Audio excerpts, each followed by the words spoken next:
What do you get when you mix a locked phone, a late-night text, and a woman who's had enough? You get a scandal so messy even Mona Scott wouldn't script it this wild. That's right, Bambi just caught Kirk Frost secretly texting Kendra, and no you are not hallucinating. Kirk, Kendra, and Bambi front row, phone in hand, watching the betrayal unfold like a live episode of Who Wants to Be Publicly Humiliated. Did this man forget what happened last season, or did he think Bambi wouldn't notice the screen lighting up at 1:43 a.m. with a still up from a name that should have been blocked back in 2018 because Bambi didn't just see if she screen recorded it with audio, and baby, what came next turned a quiet Tuesday night into a full-blown social media apocalypse. So ask yourself, why is Kirk texting Kendra at midnight when Rashida's out of town? Why is Bambi holding the receipts like she's building a legal case? And more importantly, what happens when all three of them end up on the same set next week? This isn't just lava, it's boiling over. Grab some popcorn, because this catastrophe just got started. Bambi only said, "Are you texting her again?" 4 times. There were no screams, threats, or shoes flying all over the room, just those 4 tiny words that made Kirk freeze, as if someone had just unplugged his spine. He was captured, possibly not in 4K, but still glowing, with a new text message to Kendra, the same Kendra that Bambi had warned about 3 times, not once, not twice, but 3 times. The same Kendra who had said she was done with the drama and concentrated on getting better after her mess with Scrappy was back. But this time in Kirk's dim, Bambi simply stared at the TV as though it owed her rent money without even flinching. The text stated, "Still up? I've been thinking about that night." That night? What night? Bambi looked at him as though she was watching the credits of a movie she already knew the ending to, and he muttered something. He arrived for the phony call too late and had already airdropped it to her laptop with all the texts, the timestamps, and the photos. Oh yes, there were photos. This happened the same night that Rashida was allegedly in Miami filming a makeup collaboration, and Kirk claimed he was in the studio working on a beat when his phone mysteriously died for 7 hours. Just provocative enough to ruin jobs and violate contracts, nothing too crazy. Kirk was aware of what he had done, and Bambi wasn't going to yell. Instead, she was going viral. She didn't toss the phone or post anything, but instead, she simply left the room in a robe, as if she were holding her own funeral for Kirk's remaining dignity. In the modern era, with location services enabled, Kirk attempted to track his wife's acquaintance while sitting on the side of the bed like a man who had just discovered he had cheated on her. "It's not what you think, sir. What else could it be?" The text read, "Still smells like you. Are you sending all factory flirt texts now? Is that where?" Then Bambi opened her phone, pressed record, and spoke 3 words that might destroy a man's entire reputation. First stop, let's go live, but not to the general public yet. Rashida had seen all of the texts and voice notes that were stored, and there was just a screen capture with no caption and a straightforward directive that we speak within 10 minutes. The late-night heart emojis, and, most importantly, the one picture that Kirk had inadvertently sent at 10:03 a.m. showing him shirtless and chained in the same Airbnb that was ostensibly only for the boys. Oh, the lies had layers, and Rashida didn't say anything yet, but the silence was louder than any clap back, and that's when it began to unravel, because Bambi wasn't the only person observing. Rashida may be quiet, but she's not stupid, and when she saw that picture, her fingers started moving quickly. She forwarded it, made a call, and by the time Kirk attempted to remove the messages from his phone, it was too late because everything was already on fire. We're doing this now because, let's be honest, if there's one thing Rashida isn't going to do, it's let some late-night motel texting scandal blow back on her skincare line. While Kirk was still fumbling with his unlock code, Rashida was already on her second call, this time to Mona. Yes, Mona.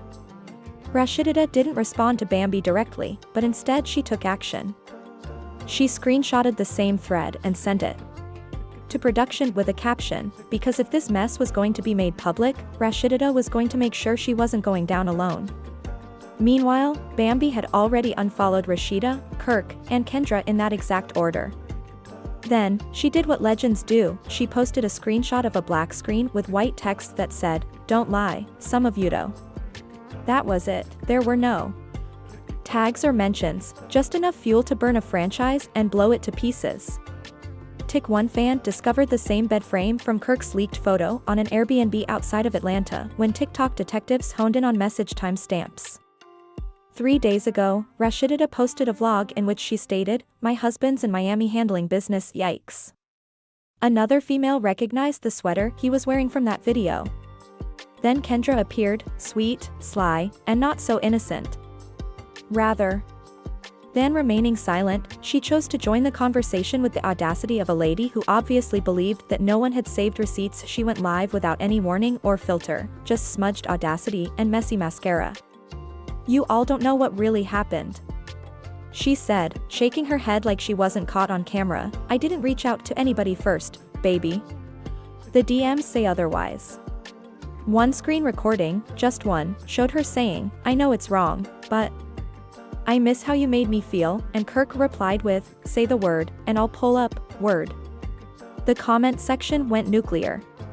"Pull up," where 2 divorce court users typed, another wrote, "Not Kendra becoming the side piece to a recycled cheater," and then someone dropped the real bomb, a voice note, yes, a full-blown voice memo allegedly. From Kirk sent to Kendra last week, his voice clear as day, low and stupidly confident. "You ever think maybe we messed up? Like maybe you were the one I was supposed to choose?" Boom. That clip alone got reposted over 300,000 times in 2 hours. Back at the Frost household, Rashida was done being silent. She stepped out of the car mid-phone call, looked at her assistant, and said loud enough for TMZ to quote it, "I told that man, if he embarrasses me again, I won't just leave, I'll expose everything." And judging by the expression in her eyes, everything was about backroom agreements and payouts rather than just cheating. NDAs or not, Kirk has been hiding behind that worn-out chain for the past 10 years, and just when fans thought they had heard it all, Mona made a move that nobody could have predicted. She strategically unfollowed Kirk on all platforms, didn't block him, didn't call him, and just gave him that one digital slap in the face that says, "You're not good for the storyline anymore." If that wasn't bad enough, a verified production assistant leaked a screenshot of an internal email chain between executive producers, and attached was a bullet point list of Kirk's infractions. One of them said, "Voice notes to Kendra, potential contract violation." Another said that if harassment is proven to have occurred, Bambi might have legal grounds to file charges. Hey, it's federal now.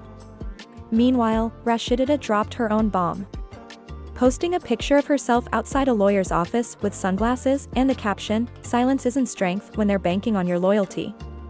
The internet lost it. As one admirer put it on Twitter, Rashida stated, "Courtroom couture, not couple goals." Someone else said, "Is this the same lawyer Bambi tagged in her last story?" You already know what came next.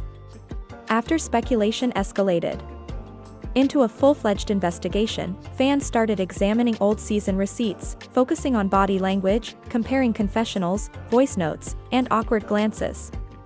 Suddenly, everything made sense, and then the voicemail arrived. Bambi wasn't finished, but she uploaded an audio clip to her close friend's story. "But as we all know, nothing is private anymore." Kirk's voice whispered, "You know I don't love her the same. You always understood me better." A week before Rashida's anniversary message, which was still pinned on her profile, the girl who posted it added a phrase that read, "You couldn't script a better betrayal. In fact, you could, but even love and hip-hop."